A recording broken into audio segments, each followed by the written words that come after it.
Hallo und willkommen auf unserem Nemic Green Channel. Mein Name ist Thorsten und heute behandeln wir das spannende und sensible Thema der Cyberkriminalität auf Social-Media-Kanälen. Betreibt auch ihr einen eigenen Social-Media-Kanal, wie zum Beispiel auf Facebook, unser Nemic Green-Kanal auf Facebook, werdet ihr früher oder später zwangsläufig mit cyberkrimineller Energie konfrontiert. Welche Informationen, die euch zugetragen werden, echt sind, wie Negativinformationen oder Cyberkriminelle eure Schlagfertigkeit oder Schlagkräftigkeit eures Kanals beeinflussen können. All diese Sachen werden wir euch auf jeden Fall anhand von Live-Beispielen demonstrieren und laden euch herzlich ein zu unserem neuen Spotlight Scamming und Phishing. Angefangen hat alles mit dieser Nachricht hier. Wir haben auf unserer Facebook-Seite einen Beitrag von angeblich Meta erhalten. Wenn man das hier mal sieht, fb.meta, FB Meta Pro Team. Ja, darauf gehen wir jetzt mal nicht ein, sondern man sieht hier das Symbol von Meta, das Supervisions Chatbot Business, keine Ahnung, was auch immer das sein mag. Man sieht hier Supervisions Chatbot Business empfiehlt Nemic Green. Das hier ist sozusagen eine offizielle Empfehlung der Nemic Green Seite. Hier steht auch drin, die endgültige Löschung ihrer Facebook-Seite wurde geplant, da der Beitrag unsere Markenrechte verletzt. Wir haben diese Entscheidung nach sorgfältiger Überlegung und im Einklang mit unserer Richtlinie zum Schutz des geistigen Eigentums getroffen. Hier steht eine ganze Menge Blabla und am Ende steht dann halt Dank. Das alleine ist schon seltsam und Facebook Supportgruppe 2024. So, hier steht natürlich auch, man kann eine Bewertung anfordern, weil die Drohung, eine Facebook-Seite oder einen Channel oder eine komplette Seite lahmzulegen, lässt natürlich niemanden kalt. Ne? Besonders nicht, wenn man mühselig hier die Follower aufgebaut hat, gefällt mir Angaben gemacht hat und halt Umweltvideos dreht, die eine gewisse Reichweite haben sollen. Das alles hat uns dann zu dem Punkt geführt, einfach mal diesen Link hier anzuklicken. Beziehungsweise man sieht ja auch hier, wenn man diesen Link mal genauer anguckt, hier steht ja nicht https://facebook.com, hier steht tatsächlich https://l.facebook.com. Das Ganze geht auf eine PHP-Seite und ja, dann eben und so weiter und so fort.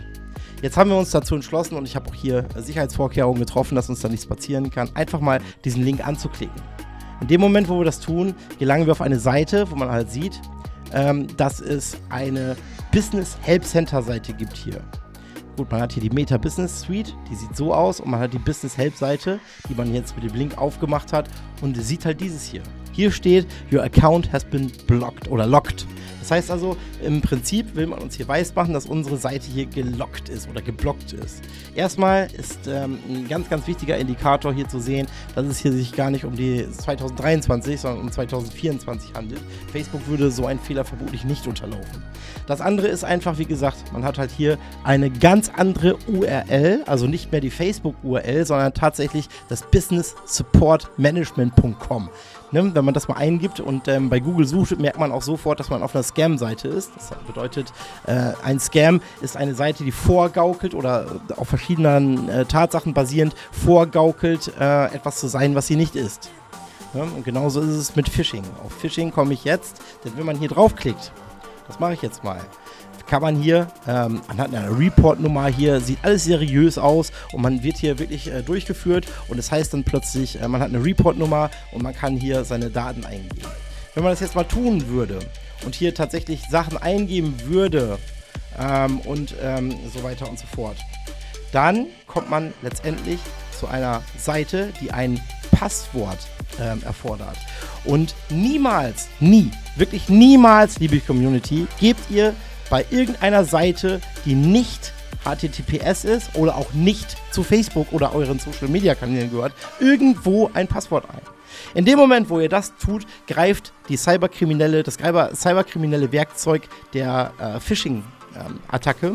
Das bedeutet, ihr gebt hier euer Passwort ein, klickt auf Continue und auf Grundlage der Daten, die ihr zuvor eingegeben habt oder auf Grundlage der Daten, die hier dieses angebliche Business Support Management Center erfasst hat, in Kombination mit eurem Passwort ist es dann möglich, halt den kompletten Login im Falle, wenn ihr keinen 2FA aktiviert habt, zum Beispiel zu erfahren. Das heißt also, eure kompletten Login-Daten liegen blank, werden per PHP oder per Skript halt an den Empfänger hier übertragen und in dem Moment, wo hier das Passwort oder der Username eingegeben wird, ist euer Facebook-Konto im Prinzip gehackt. Ne? Sofern ihr keine Two-Factor-Authorization habt, ist das halt der Fall. Sollte das bei euch irgendwann mal passiert sein, ändert bitte dringend das Passwort in eurem Facebook-Account oder in eurer Social-Media-Plattform und außerdem noch zusätzlich richtet eine 2FA-Autorisierung ein, denn die schützt euch davor, einfach mit Username und Passwort einzuloggen. Ja, das haben wir dann gesehen. Was wir noch weitere gesehen haben, sind halt andere Dinge. Das heißt also, wenn man jetzt mal in das E-Mail-Fach schaut, sieht man hier jede Menge Facebook-Nutzer und überall kriegt man diese Nachrichten eingeschränkte Seite. Es ist wieder derselbe Kram hier. Man hat Support Business Meta, man hat No-Reply-Links, man sieht auch, wie oft das so ist. Es gibt eine Fall-ID, die einem vorgaukelt und so weiter und so fort. All das hier ist Scam und Phishing. Und das sind Sachen, die wir euch einfach nicht vorenthalten wollten. Gerade bei Facebook führt dieses Verhalten, das heißt also auch wenn Artikel gemeldet werden eben, ne, tatsächlich dazu, dass Facebook entsprechend reagiert. Also es heißt also, tatsächlich ist es so, wenn etwas gemeldet wird, wie es eben nun mal hier passiert ist zum Beispiel, und eine Seite oder ein Inhalt immer wieder oder ein Video, ein gelinktes Video immer wieder gepostet wird, führt es dazu, dass Facebook eure Seite sozusagen bannt. In dem Fall ist es so, dass eure Anzeigekraft tatsächlich nach unten geht. Keine Sachen mehr geschaltet werden, keine Anzeigen mehr gültig sind, solange bis Facebook halt diese Sachverhalte geklärt hat. So, in unserem Fall war es halt genauso und dementsprechend ist man noch neugieriger, auf diese Links oder gewillter auf diese Links zu klicken.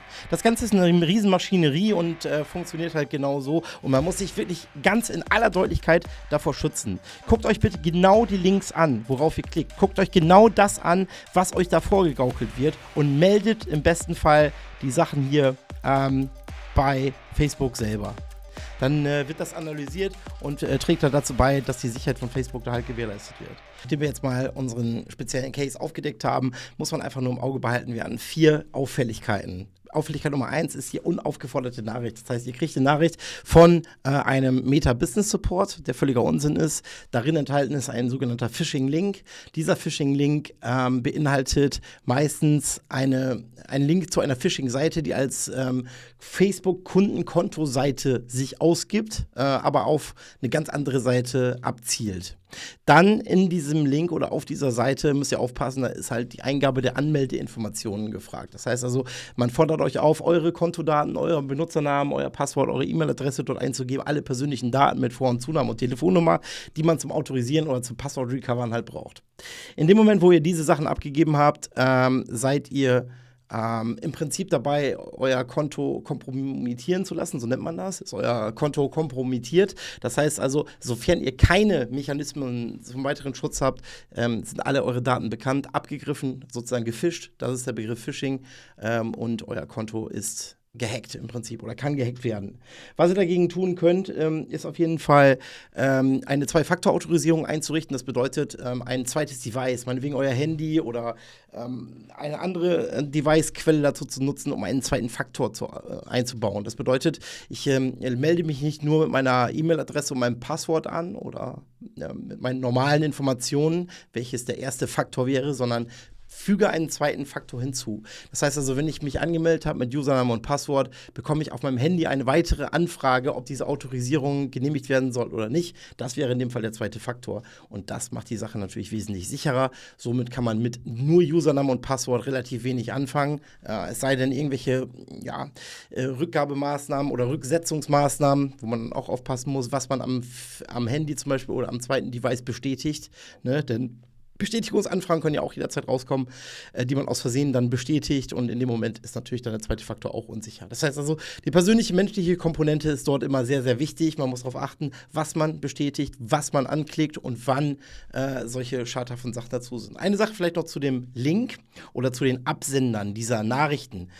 Meistens ist es so, dass man da auf Rechtschreibdetails achten sollte, denn wie ihr schon in unserem Beispiel jetzt auf unserem Social-Media-Kanal gesehen habt, diese Nachrichten kommen von l.facebook und nicht etwa von Facebook selber. Das ist meistens ein Indikator da, wo man sehen kann oder gleich auf den ersten Blick im Prinzip sehen kann, sind diese Nachrichten real oder eben fake.